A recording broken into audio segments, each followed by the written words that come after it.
Hola, mi nombre es Ignacio Garrido y este es Vir1, un robot diseñado y fabricado completamente en Chile utilizando máquinas CNC.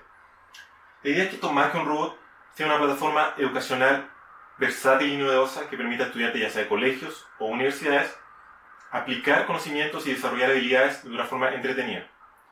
Y bueno, ahora les voy a mostrar un ejemplo del tipo de cosas que se pueden hacer. A un costado hay instalado una cámara web.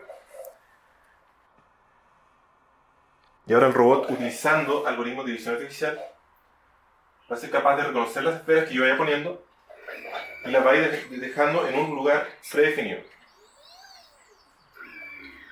Este es el primero de 8 prototipos actualmente en construcción y la idea ahora es conseguir fondos para poder seguir avanzando con este proyecto.